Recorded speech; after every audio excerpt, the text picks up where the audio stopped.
sans conteste, le meilleur chapitre. Non, je déconne, en fait. Ce que j'espérais pouvoir dire dans ce chapitre-ci, j'attendais tellement. La semaine passée, j'en attendais tellement de ce chapitre-ci, mais malheureusement, j'étais un tout petit peu déçu. Bon, en fait, pour tout vous dire, je m'attendais vraiment à un Power-Up qui soit digne de ce nom. Et en fait, je suis partagé en même temps pas trop. Non, en fait, si je suis satisfait en grande partie de ce Power-Up-ci, mais ce qui me fait peur, en fait, c'est ce qu'on a vu juste avant. Alors, ce chapitre-ci, donc, qui va dans la continuité du précédent, on voit en fait Naruto qui arrive donc en force, hein, je l'avais dit qu'il allait revenir en force tel un mastodonte avec peut-être de nouvelles techniques, et effectivement, il est redevenu un nouvel héros avec de superbes nouvelles techniques futon. Non, j'avoue, en fait, non, il n'a pas de nouvelles techniques futon, c'est juste un Rasengan modifié, un Rasen Shuriken, encore une fois, mais avec un élément Yodon. Alors, c'est un peu bizarre parce qu'en fait, on a un peu... Là, Naruto a en quelque sorte créé une technique totalement héréditaire, inédite, enfin je sais pas quoi, vu qu'il a mélangé le vent et le magma, qui est l'élément Yodon que possédait Son Goku alias Yongbi. Et donc ces deux éléments mélangés font une sorte de vent magmatique. Non, ça veut rien dire. Mais en gros, ce que je veux dire par là, c'est qu'il nous crée une nouvelle technique qui est capable d'ailleurs de couper l'arbre divin et tout ça en deux. Alors que l'attaque, par exemple, le Hirudora de Guy, ou même le papillon de nuit, la technique ultime de Guy, là, quand il a ouvert ses 8 portes, ou même quand il a ouvert la 7ème porte, déjà, c'était une toute petite explosion comparée à l'arbre géant. Et là, Naruto, il arrive à couper l'arbre en deux. C'est dire la puissance de cette attaque. Bon, Madara, évidemment, survit. Bon, il n'est pas totalement touché non plus, mais ce mec arrive à régénérer. Et d'ailleurs, franchement, plus je remarque ça, et plus je me dis, putain, mais en fait, Guy, il s'est vraiment débiné pour rien. Madara, il régénère comme une salope. Et Guy s'est sacrifié un peu pour rien, quoi. Merde. Enfin bon. C'est parce que je respecte le gars et que je dis ça. Bon, alors, par la suite du chapitre, on voit donc vite fait un petit passage comme quoi... Voilà, en fait, ça vient effectivement du chakra de Yongbi. Donc, je sais pas si c'est véritablement parce que... Non, à mon avis, c'est surtout grâce au Rikudu, mais c'est aussi parce que les autres Kyuubi ont donné chacun un chakra eux. Je pense que c'est pour ça qu'on a surtout insisté sur Yongbi, qui est le bidou qui a donné son chakra à Naruto en premier, si on compte pas Kyuubi, évidemment. Mais voilà, donc en dehors de ça, je pense que c'est lié quelque part par là. Je pense que s'il avait, les bijous n'avaient pas donné à Naruto leur chakra et tout, il aurait peut-être pas été capable de faire ça parce qu'il utilise le changement, enfin, la technique des bijous sans avoir les bijous en lui. Donc voilà, c'est quelque chose qu'il pouvait pas faire avant alors qu'il avait déjà les chakras eux. Donc, le Rikudu Senin, entre autres, lui a donné évidemment le mode Senjutsu, enfin, le mode Senjutsu de l'ermite du Rikudu lui-même, c'est-à-dire sans les cernes. C'est pour ça d'ailleurs, donc, qu'il a le chakra Senjutsu sans, justement, avoir les cernes de l'ermite. Maintenant, est-ce que c'est définitif? Ça, faut voir. Est-ce que c'est totalement définitif? Est-ce que ça veut dire qu'il n'aura plus besoin de malaxer le chakra Senjutsu? Il l'a automatiquement tout le temps, non-stop, 24 heures sur 24? Peut-être, peut-être pas. Je ne sais pas encore. Est-ce qu'il doit encore accumuler l'énergie naturelle? Enfin, faut voir. Ou alors c'est un power-up temporaire. Hein, parce que c'est pas dit que c'est définitif tout ça. Hein. C'est peut-être temporaire. Alors, un autre point qui est intéressant de voir, c'est notamment donc Sakura et la discussion entre Sakura et Obito, dont les deux sont en train ces petites discussions qu'on n'a jamais, enfin franchement on n'aura jamais pensé voir ces deux personnages discuter. Donc Sakura qui dit à Obito, oui, malgré que tu sois l'ennemi, voilà, merci d'avoir sauvé Naruto, t'as tué nombreux de mes camarades, lesquels déjà? Ouais, on va dire Neji, ouais, bon, à part ça, je pense pas que Sakura connaissait un plein de personnes, entre autres, où Obito a directement tué la personne, quoi. Enfin bon, et encore Neji, c'est Jubi, mais bon, c'est vrai qu'il était contrôlé par Obito. Bon. Et Obito répond, ne me considère pas comme un allié, mais continue de me considérer en fait comme un ennemi. Alors pourquoi est-ce qu'il a dit ça? En plus de ça, juste après il ajoute, j'ai un service à te demander. Et quand il dit ça, ça suppose que lui ne peut pas faire ce service. C'est qu'il n'a pas la possibilité, voire la capacité. Mais dans tous les cas, il ne peut pas le faire lui-même. Alors qu'est-ce que c'est? Je ne sais pas encore. Mais ça sent le truc genre je suis sur le point de mourir, fais quelque chose pour moi. Je sais pas, limite donne le dernier Sharingan à Kakashi. Non, je pense pas. Parce que déjà avec un seul œil, en inventant un Chidori et en faisant une invocation, Kakashi est à l'hôpital pendant 2 ans. Donc non, durant la guerre, évidemment, il est resté pendant plus longtemps conscient. Mais bon, c'est grâce à parce qu'il y avait Naruto qui lui filait du chakra et quelques... Mais bon, alors qu'à la base, c'était surtout une question de fatigue et pas uniquement de chakra. Enfin, bon, si, en quelque sorte de chakra, mais c'est lié à il y a de la fatigue aussi et ça pèse sur le corps d'utiliser le Sharingan quand on n'est pas au Uchiwa. Mais bon, ça, les gens ont oublié très rapidement. Alors, autre chose encore, c'est que je me suis dit, ok, pourquoi est-ce que Sasuke, dans son nouveau power-up, n'a qu'un seul Rinnegan originel? Enfin, c'est un Rinnegan originel, mais je vais appeler ça le Sharinengan. C'est une fusion entre un Sharingan et un Rinnegan. Donc on va appeler le Sharinengan ou le Sharingan, mais bon, ça ressonne comme le premier Sharingan. Donc on va dire Sharinengan. Et pourquoi est-ce qu'il a un seul œil avec le Sharinengan? Pourquoi pas les deux? Je veux dire, Naruto lui aussi, il a le Senjutsu avec les 2 yeux et tout. Pourquoi alors Sasuke avec un seul œil? Alors peut-être, théorie comme ça, hein, peut-être parce qu'en fait, il faut avoir la totalité du chakra héritier, machin truc de Indra, et que comme Madara était le précédent héritier, ma précédente réincarnation, bah, quelque part, et comme il a survécu, peut-être que une partie du chakra de Indra est restée en Madara, vu que de toute façon il a éveillé le Rinnegan, et pour l'éveiller, il faut avoir le chakra de Indra. Et Sasuke a pu le faire. Donc peut-être que s'il n'a pas éveillé l'autre œil, c'est parce que Madara est encore en vie, ou que le chakra est lié, machin truc. Ouais, vous voyez. D'ailleurs, une petite chose encore aussi importante que j'avais oublié de dire, c'est qu'au début du chapitre, on voit bien que Naruto sent l'autre moitié, selon lui, du chakra du Jubi complet. Ça veut dire que l'autre moitié est déjà chez le Rikudo Sennin, et celle de son frère, et celle que Madara a maintenant. Et c'est pour ça qu'il a l'apparence du frère du Rikudo Sennin. Hein, vous comprenez? Parce que, vous savez, dans l'histoire, dans les flashbacks, dans le précédent chapitre, c'était expliqué que Biju, à la base, a été scellé dans les deux frères.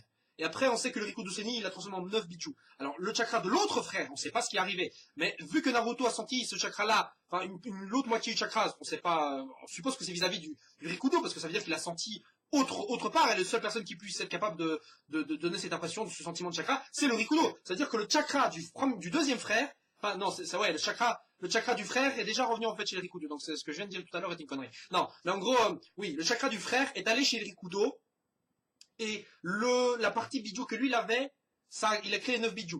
Ça veut dire qu'en gros, les deux parties de chakra qui manquent, il y en a une qui est déjà chez Rikudo, l'autre est chez Madara. Voilà. Ça, c'est la conclusion. Donc, il n'y aura pas de chasse sur l'autre moitié du chakra de Jubi, parce que c'est vrai que ça devenait compliqué, on pigeait rien.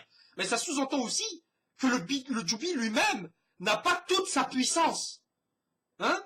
C'est comme Kyuubi qui était coupé en deux et il n'est pas toute sa puissance non plus. Mais quand est-ce qu'on verra tous ces... Bon, en même temps, je comprends. C'est vrai qu'on verra peut-être jamais le Jubi complet ou le Kyuubi complet, tellement leur puissance est démesurée et que même Naruto lui-même tout seul n'arriverait à rien.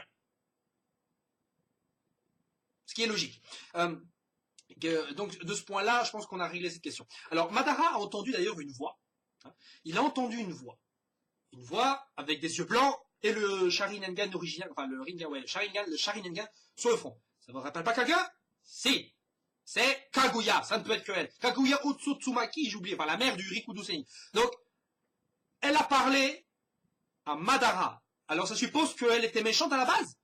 Peut-être pas, ou alors en fait c'est l'esprit de l'arbre lui-même, qui a plus ou moins la même apparence, qui parle à Madara. Donc je sais pas encore, parce que bon, Madara, il a réabsorbé tout l'arbre en lui, donc là, il est vraiment full power, là, il est prêt, c'est le dernier combat, la dernière ligne droite, le dernier grand méchant, ou alors, en fait, on s'est encore une fois fait baiser, c'est comme Pain, au final, qui tire pas les ficelles, c'est Toby, c'est pas au final Toby qui tire les ficelles, c'est Madara, et ben en fait, non, au final, c'est pas Madara qui tire les ficelles, c'est Kaguya, la mère du Rikudo, et ce seront les deux héritiers de ses deux fils, l'héritier de ses deux fils qui vont vaincre la mère. La mère, c'est amusant comme quoi le monstre final, enfin, la méchante finale, le méchant final, ce serait une femme. Un truc incroyable de Naruto, alors que toutes les femmes sont sous-exploitées dans ce manga. À part Tsunade vite fait, et non, fait Tsunade, parce que Sakura, non, Hinata, non, Ino, non.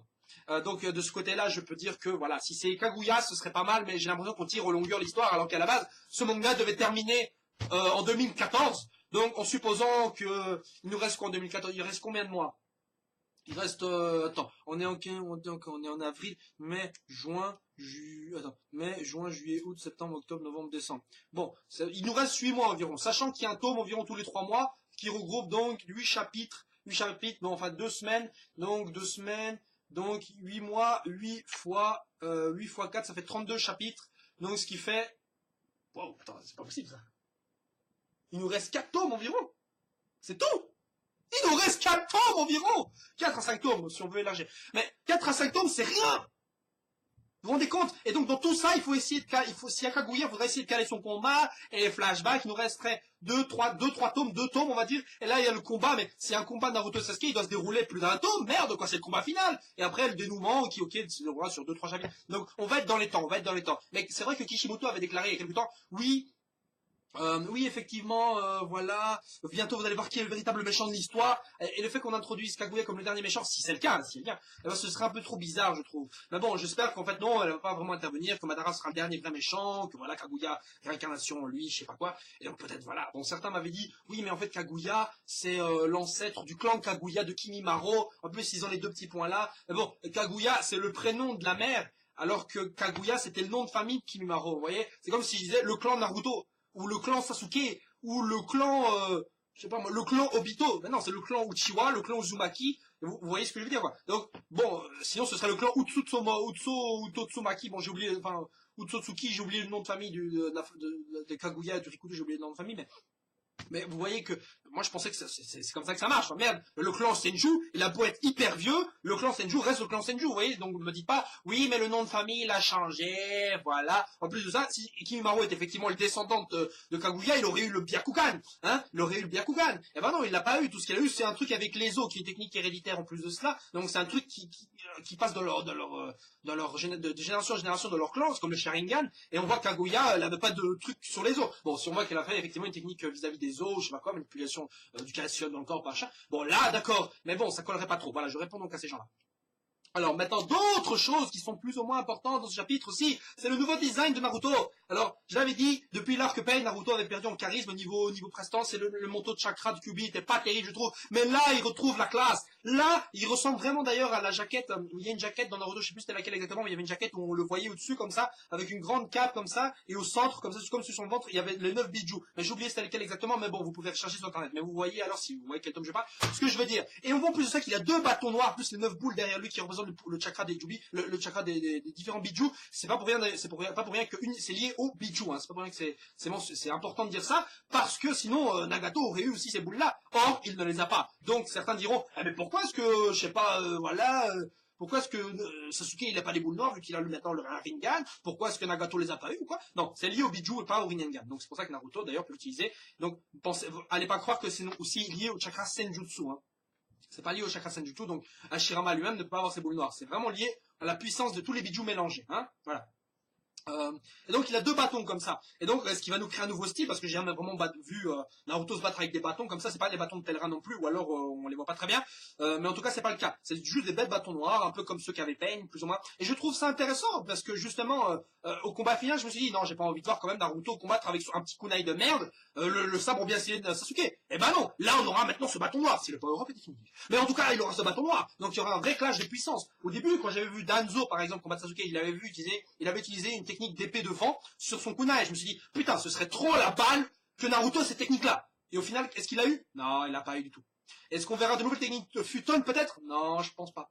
Mais est-ce qu'on verra de nouveaux Rasengan électriques, Rasengan à la mer, Rasengan au vent, en power-up, Rasengan à l'eau? Bien sûr que oui, ça, les Rasengan, on va aller tous les avoir. Hein. Ça, power-up, le Rasengan, c'est le Kamehameha. C'est comme si on avait prostitué le Kamehameha, mais ce serait dans le Naruto, quoi. Donc là, c'est vraiment exagérément on a eu le mini Rasen Shuriken sur un petit doigt, sur un pouce limite. On a eu ensuite le Rasengan planétaire là, qui réunit plein de Rasengan comme un système solaire dans la gueule du maître du Tsukigage. J'ai oublié son nom, je crois que c'était Mu. Voilà. Putain, donc on a vraiment eu à toutes les sauces. Ah bon, qu'on a un petit changement comme ça avec un Rasen Shuriken Yodon, pourquoi pas. Donc ça, je peux accepter. Voilà. Donc c'était tout ce que je voulais dire sur ce chapitre-ci. Le prochain qui débutera un combat qui va saigner à mort. Parce que là, Sasuke, quel est son nouveau power-up, le Sharingan, et quelle nouvelle technique va-t-il nous lancer? J'en sais rien. Mais comme par hasard, à chaque fois que Sasuke a un nouveau power-up, on ne voit quasiment jamais toutes ces techniques à fond avec ce power-up-là. On enchaîne avec le suivant. On n'a même pas vu, par exemple, son Susanoo ultime, là, le sortir. On l'a juste vu utiliser vite fait un Amaterasu par-ci, par-là. Voilà. Sur ce, les gens, je vous laisse et on se retrouve la semaine prochaine pour le prochain chapitre. Ciao, ciao. Ciao, ciao, ciao, ciao, ciao, ciao.